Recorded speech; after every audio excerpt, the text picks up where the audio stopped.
ఇప్పుడు నాకంటే తిమ్మిర్లు వచ్చినాయి సార్. బేసిక్గా సిమ్టమ్స్ అంటే చాలా న్యాచురల్ ప్రాబ్లమే అంటున్నారు.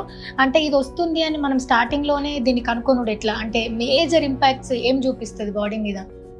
మేజర్ ఇంపాక్ట్స్ మనం చూసుకున్నామంటే కాళ్ళు చీదలు అనిపించడము, కాళ్ళు సాయంకాలం అయితే నొప్పి వేయడము, సాయంకాలం ఎవరైనా కాళ్ళు పడితే బెటర్ అనిపించడం, ఈవినింగ్ పూటనా? ఈవినింగ్ పూట కొంచెం మోకాలు కింద భాగం కలర్ మారడం, ఇవన్నీ కూడా వెరికోస్ లక్షణాలు ఎర్లీ స్టేజ్ లో. కొంతమందికి వెయిన్స్ బయట ఉబ్బి కనిపిస్తాయి క్లియర్ గా, కాకపోతే అందరికి ఉబ్బి కనిపించాలని రూల్ లేదు. ఇన్ఫాక్ట్ మనం అడిగితే ఇండియాలో 70% కి బయటకి కనిపించకుండానే వెరికోస్ ఉంటుంది, 30% బయటకి ఇట్లా వచ్చి కనిపిస్తాయి అన్నట్టు.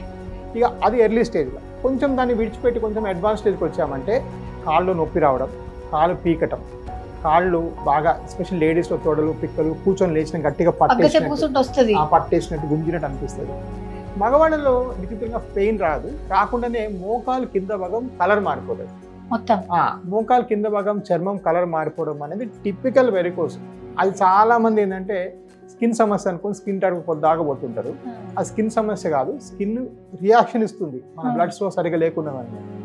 ఇక దాని తర్వాత చిన్న దెబ్బ తగిలితే మానకపోవడం, కాళ్ళు బాగా దుర్గలు చీదరగా అనిపించడము, లేకపోతే కాళ్ళు చిన్న గోకితే సడన్గా బ్లడ్ బ్లీడింగ్ అవడం, పెద్దగా బ్లీడింగ్ అవడం, అండ్ లాస్ట్ స్టేజ్లో పుండ్లు పడిపోతాయి. పుండ్లు పడడం చాలా కామన్. ఇప్పుడు మీరు నాకు చెప్తే నాకు విజువల్స్ యాదకి వస్తున్నాయి. ఊర్లో మా తాతలు అందరూ వ్యవసాయం చేస్తారు కదా, వాళ్ళందరూ సాయంత్రం కాగానే ఇట్లా కాలు చెప్పుకొని కూర్చుంటారు. అందులో ఒకరిద్దరు ముసలోళ్ళ కన్నా ఆ నరాలు ఇట్లా బయటకు వచ్చి ఒక కాలు లావు ఇంకొక కాలు సన్నం ఉంటుంది. ఇంకా అలా కాలుతో నడవలేరు, ఇంకా ఏజ్ అయిపోయింది కదా అని చెప్పేస్తారు. సో ఇప్పుడు ఇది కూడా ఆ ప్రాబ్లమే అయితే 100% పాళ్ళు. ఇన్ఫాక్ట్ నన్ను అడిగితే ఇది one of the most common under recognized problems. అసలు దీని మీద అవగాహన ప్రజలలో కానీ లోకల్ లోకల్ డాక్టర్స్ లో కూడా లేకపోవడం దురదృష్టకరం. ఎందుకంటే ఎంబీబీఎస్ కరికులంలో పెద్దగా నాలెడ్జ్ ఉండదు దీని మీద, చాలా స్పెషలైజ్డ్ ఫీల్డ్ అయిపోయాయి.